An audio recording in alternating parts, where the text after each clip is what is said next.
Romeo 9 অধ্যায় 13 পদে সাধু পল উল্লেখ করেন ঈশ্বর নিজের ইচ্ছা অনুযায়ী নিজের চয়েসে কাউকে প্রেম করেন এবং কাউকে তিনি অপ্রেম করেন। যেমন আমরা দেখতে পাই, লেখা আছে, আমি যাকবকে প্রেম করিয়াছি কিন্তু এশৌকে অপ্রেম করিয়াছি।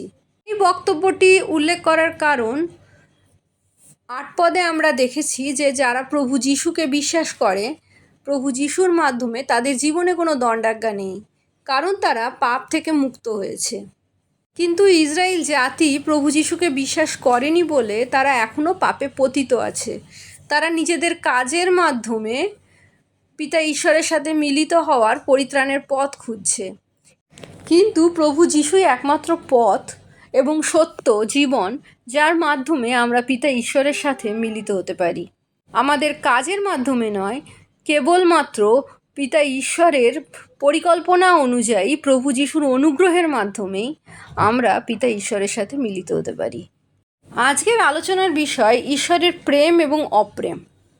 ঈশ্বর যাকবকে প্রেম করেছিলেন এবং এশৌকে অপ্রেম করেছিলেন। কিন্তু আমরা যদি পুরাতন নিয়মে দেখতে যাই, তাহলে আমরা দেখব যাকবের জীবন এবং এশৌয়ের জীবন। যাকব যেহেতু এশৌকে ঠকিয়েছিল, তার পিতাকে ঠকিয়েছিল, সেই ঠকবাজ যাকবকে কত বছর তার শ্বশুরের কাছে দাসত্ব করতে হয়েছে আমরা দেখেছি।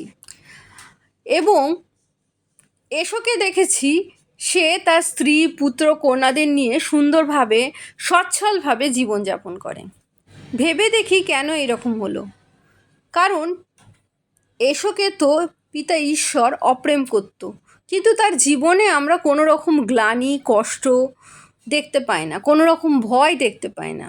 অন্যদিকে যাকবকে আমরা দেখি সব সময় ভয় পাচ্ছে, সব সময় পালিয়ে বেড়াচ্ছে, অনিশ্চিত জীবনযাপন, যা চাইছে তা পাচ্ছে না জীবনে, এবং শেষ পর্যন্ত ঈশ্বরের সাথে যুদ্ধ করে তার কোমরের হাড় ভেঙে যায় এবং তাকে খুঁড়িয়ে খুঁড়িয়ে শেষ জীবন যাপন করতে হয়।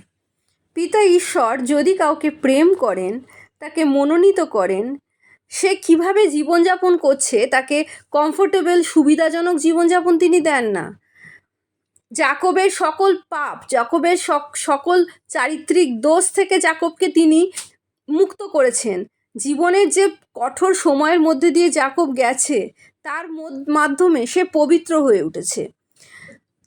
কতটা দুঃখ, কতটা কষ্ট এই পৃথিবীতে সে সহ্য করেছে সেটা কথা নয়, পিতা ঈশ্বর দেখেছেন কিভাবে যাকবকে পবিত্র করে তোলা হয়, কিভাবে যাকবের চরিত্রে প্রভু যিশুর চরিত্র প্রকাশ পায়। অন্যদিকে যেখানে তিনি এশৌকে অপ্রেম করেছেন, সেখানে এশৌকে তিনি এশৌর মতো করে বাঁচতে ছেড়ে দিয়েছেন। তার এশৌর জীবনে তিনি কোনো রকম হস্তক্ষেপ করেননি। ঠিক তেমনি আমরা যখন প্রভু যিশুকে গ্রহণ করি, পিতা ঈশ্বরের সাথে মিলিত হওয়ার জন্য পবিত্র আত্মার সহভাগিতায় বাইবেলের বাক্যে থাকি, তখন আমরা লক্ষ্য করি আমাদের জীবনে যে সকল পাপ আমরা অনবরত করে চলতাম, সেই সকল পাপ আমাদের করতে এখন বাধা পায়, খারাপ লাগে।